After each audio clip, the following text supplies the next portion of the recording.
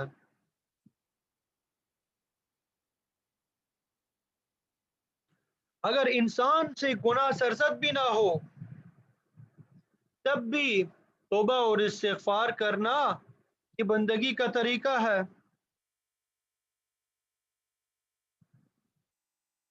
آپ صلی اللہ علیہ وسلم نے امت کو یہ تلقین کی کہ استغفار کی عادت ڈالے۔ بخاری شریف کی روایت ہے، حضرت ابو ہریرہ رضی اللہ تعالیٰ عنہ روایت کرتے ہیں کہ آپ صلی اللہ علیہ وسلم نے فرمایا، واللہ انی لاستغفر اللہ واتوب الیہ فی اليوم اکثر من 70 مرہ، کہ اللہ کی قسم میں دن بھر میں 70 مرتبہ سے بھی زیادہ توبہ اور استغفار کرتا ہوں۔ دن بھر میں 70 مرتبہ سے بھی زیادہ توبہ اور استغفار کرتا ہوں،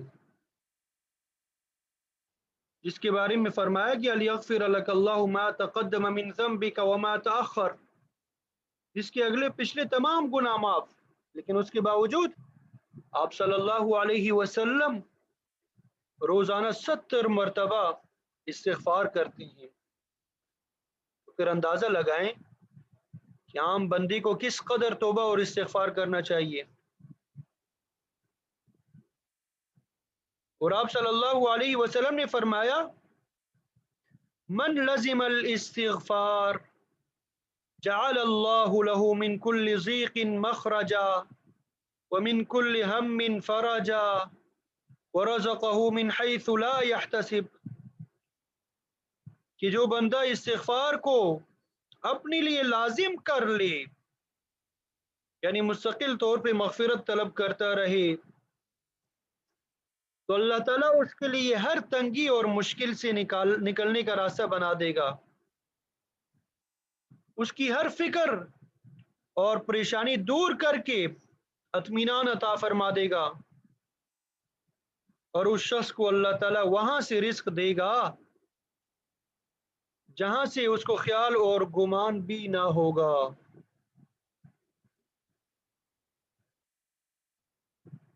اصل میں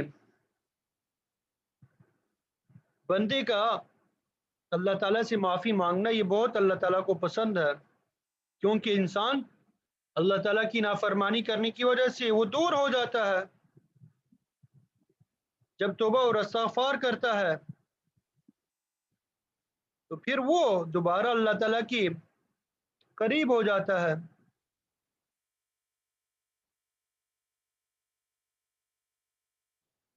تو توبہ اور استغفار کی برکتوں کو سمیٹنے کے لیے بہترین موقع رمضان المبارک کا مہینہ ہے، اس سے محروم نہیں ہونا چاہیے۔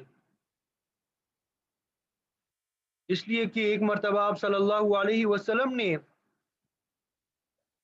منبر پر چڑھتے ہوئے ہر سیڑھی پہ قدم رکھتے ہوئے آمین فرمایا۔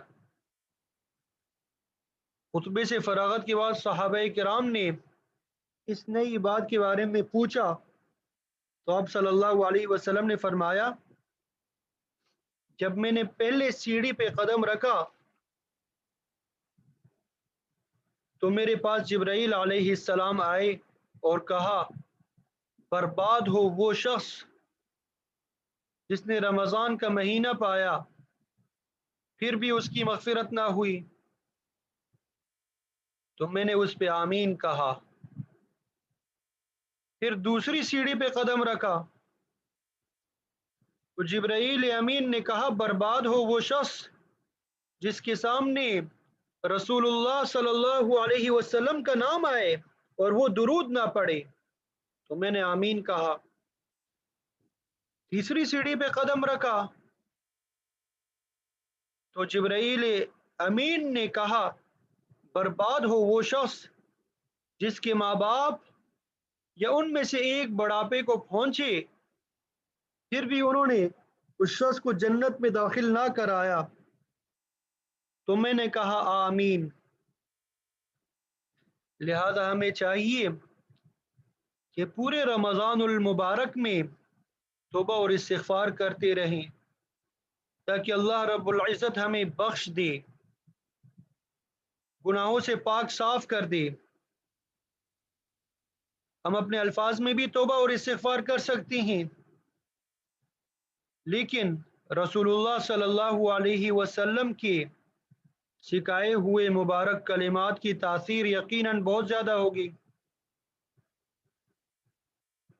ترمذی اور ابو داود کی روایت میں آپ صلی اللہ علیہ وسلم نے استغفار کے کلمات سکھائے اور فرمایا کہ جو شخص 3 یا 5 مرتبہ یہ کلمات پڑھ لے تو اس کے تمام گناہ معاف کر دیے جاتے ہیں، اگرچہ وہ سمندر کے جاگ کے برابر ہو۔ آپ صلی اللہ علیہ وسلم نے یہ کلمات سکھائے: استغفر اللہ الذی لا الہ الا هو الحی القیوم واتوب الیہ، استغفر اللہ الذی لا الہ الا هو الحی القیوم واتوب الیہ۔